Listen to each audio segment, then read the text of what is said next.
It's your boy Jay Rich. We over here in the A, originally from Philly, now rocking with Philly Fame TV.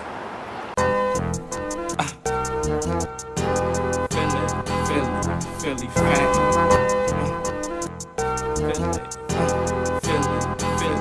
Philly Fame. All right, Jay Rich, what's going on with you, good brother? First and foremost, Chilling, show man. How you? Great, man. Like you said, we out in the A right now. Now, I mean, you originally from Philly. Now, I mean, you tapped in with me when you seen I was posting and I was coming down here and all that.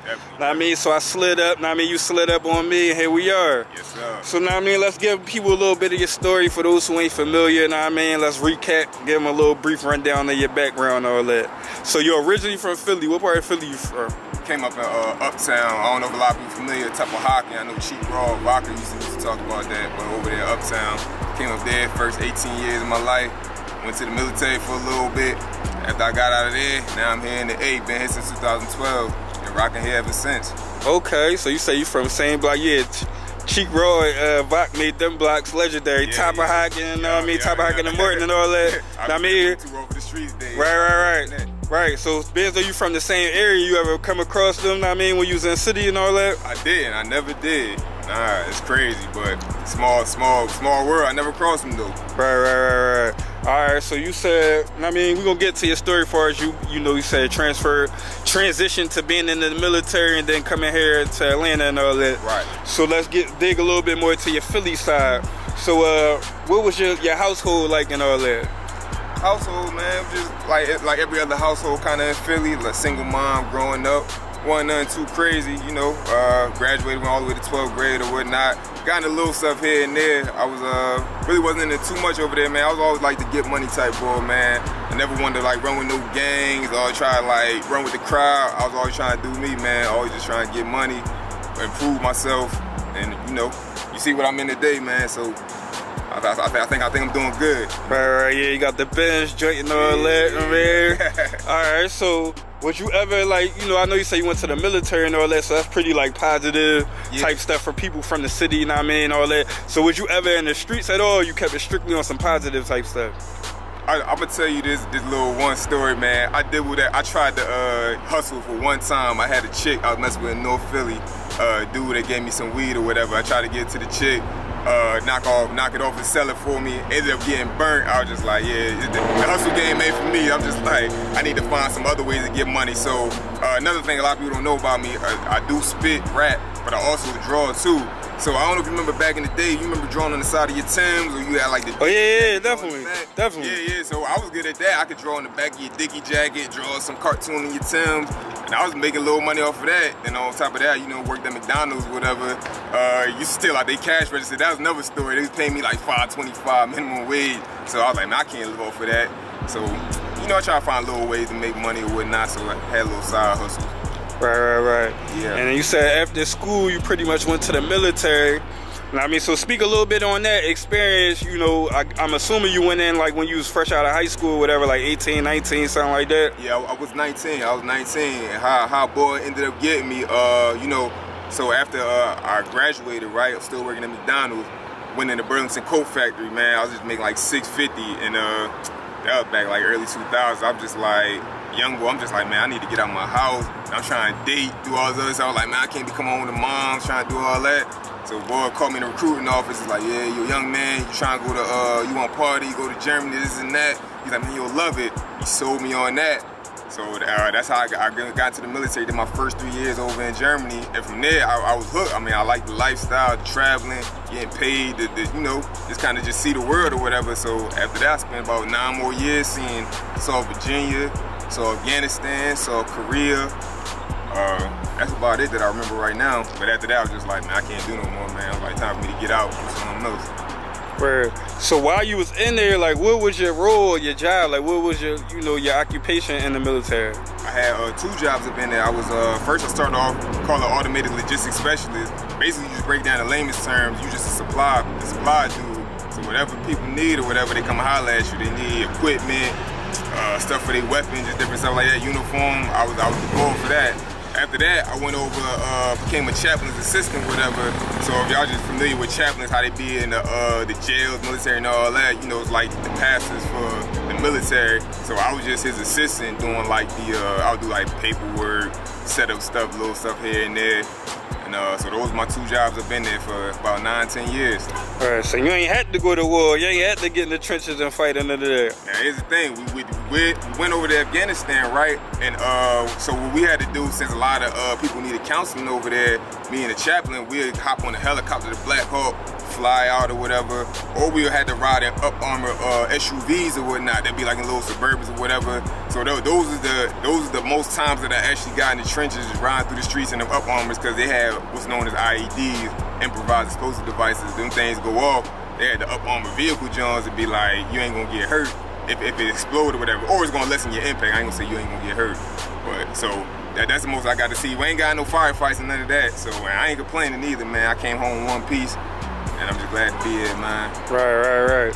So, transitioning out of the military back to civilian life, as they would call it, yeah. Know what I mean? So explain that a little bit. You say you was in there for like 12 years and then you got out of it. So explain that transition, going out of that back to regular life, I mean. The transition at first, man, I ain't gonna front, it was hard, because all I known from like a young buck up until my adult years, all I knew was military. All I knew was to train, to wake up at 6, exercise, do this and that, eat. It was almost kind of like prison, but you getting paid.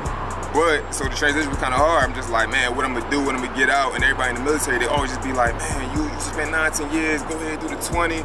I'm just like, nah, bro, this ain't for me no more, man. Like, I gotta go just do something else in my life. So at first it was hard. I came out, just worked like little warehouse jobs, different stuff like that.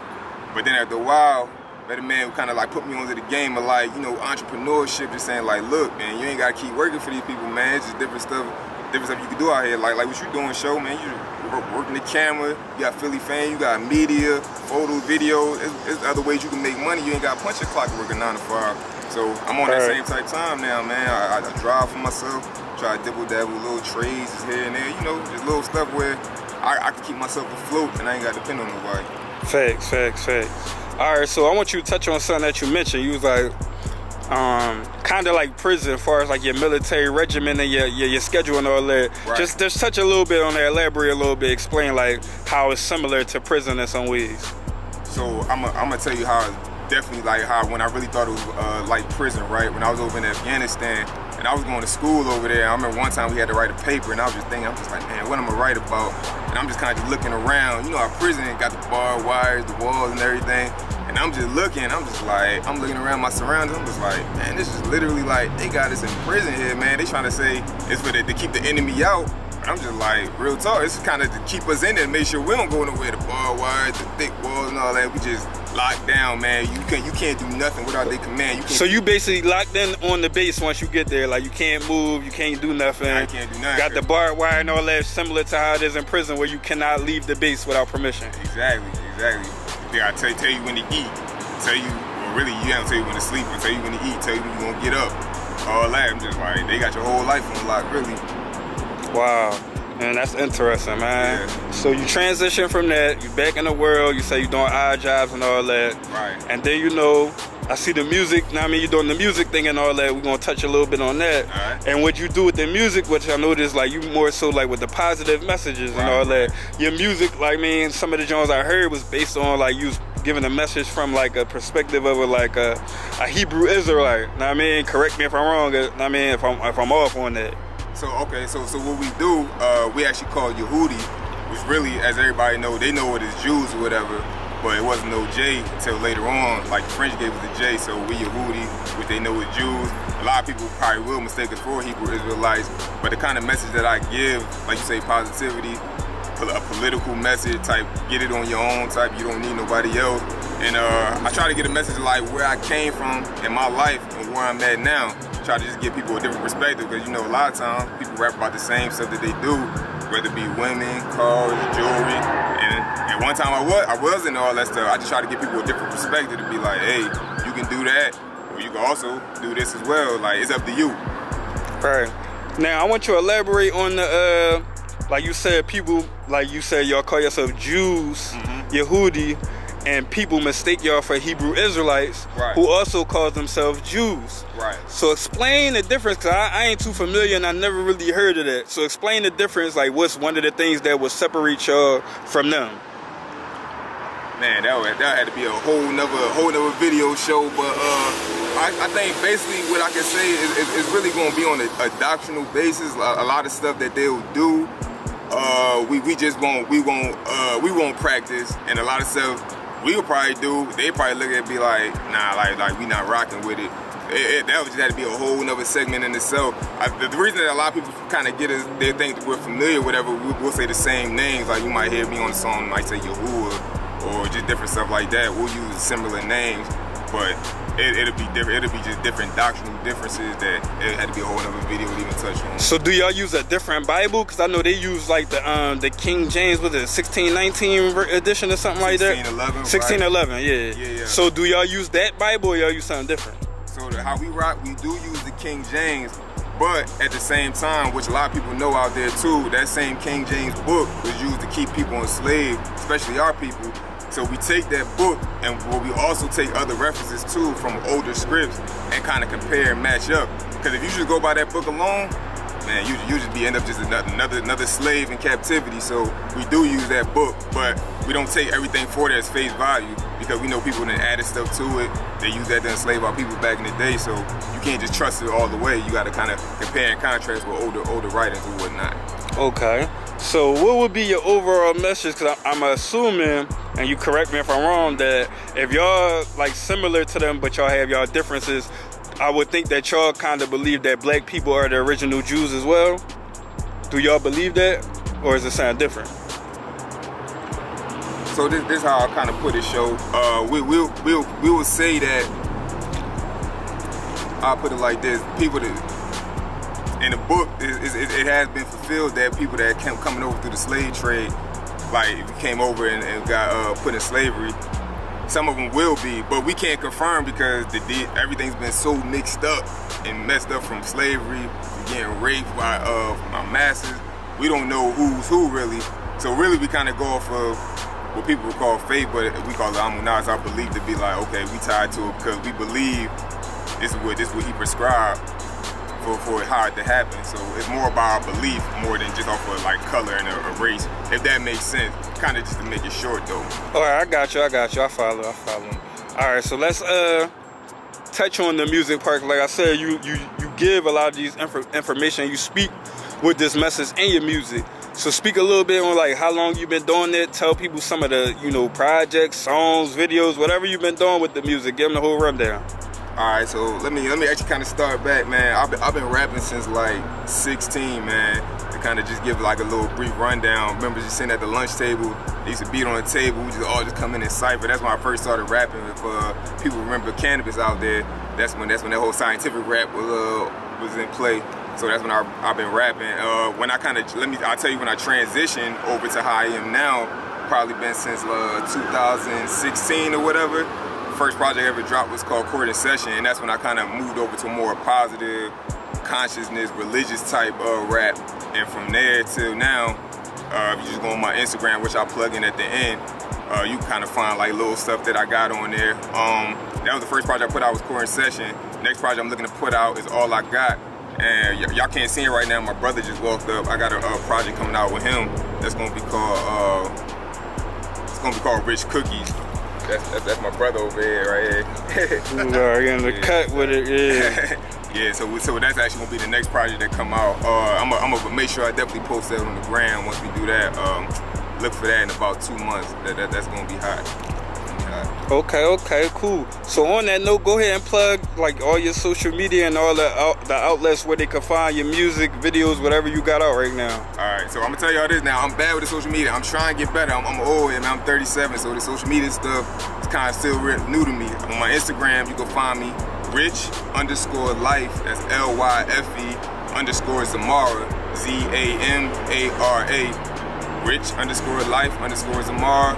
And that's where you find my stuff. On YouTube, my YouTube is actually on that Instagram page. So once you go on there, you'll find my YouTube information. And for those who want to know what Zamara is, it's just all, it's how people call it music. Zamara, just what they'll say Hebrew, that's for praises or whatever. So that's our version of music. It's like giving praises. We call it Zamara. Okay. All right, so you've been in the A, like you said, for a little minute now. You grew up, like you said, basically the first half of your life in Philly. Right. I mean, part of your life in the military, and you know, up to recent day in the A. Right. So give people, you know, just comparison from Philly to an A, because a lot of people from Philly have relocated and are currently relocating to Atlanta. Right. So based on what you see, like, you know, what is it about the A that's driving, you know, a lot of people from where we come from to come down here? Man, so what I can see now from me specifically being over here, man, business. There's so many opportunities. If you got the get up and go hustle type spirit, man, you can make it over here, man. It's so many people. You link up with different people, make connections. If you got that entrepreneurship type mind, if you want to do your own thing, you tired of punching the clock. I think that's why a lot of people from Philly, not just Philly, just a lot of other cities, they come over here and you can go and you can get it in, man. You could make life and take it to where you wanted to go, as long as you got that mindset to do it. Right. And what's some similarities, you know, or differences, main differences that you see from living here as opposed to living in the city? I'm gonna tell you this, show, man. I grew up, you know, 18 years city, man. I used to love the city, but it's not like, I wouldn't consider Atlanta more country, but Atlanta, for me, is a more slower pace. And Philly, man, just the way the environment up there, and I ain't been there in a while, but I still watch the news over there, man. It's just crazy over there, man. Just how they still moving over there. The A, of course, stuff still happens over here, but I think it's, for me, it's a slower pace. If you want to have a family, raise a family, I definitely do it in the A over in Philly, man, because they getting knocked off left and right over in Philly. No, facts is wild west out there, John, right now. Yeah, man. All right, man. So before we get out here, anything else you want to speak on, touch on, but that we didn't get a chance to touch on? Something you want to let the people know? Anything you want to address, clarify, anything? All right, I gave y'all my social media, so y'all can check all my new Zamara out on there. You can check my brother out too, if he could just plug his real quick. How you doing? What's up? It's your boy Big Cookie. You can find me on Instagram @_Royal Family. You can find me on Facebook and YouTube @Big Cookie Productions. That's Big Cookie Productions. Go ahead and check out that heat. Early. Okay. I just want to say, man, I appreciate you coming out here, man, linking up with me, just giving me this little time and space opportunity to talk about my stuff, man. No, for sure, good brother. Know what I mean? And I mean, till next time, know what I mean? We gonna sign out for now, know what I mean? Live from the A. Know what I mean? G Rich, make sure y'all check him out, him and his bro. I mean, he doing their thing. Till next time, we signing out, man. Philly Fame TV. Man. Come holler at us. Early.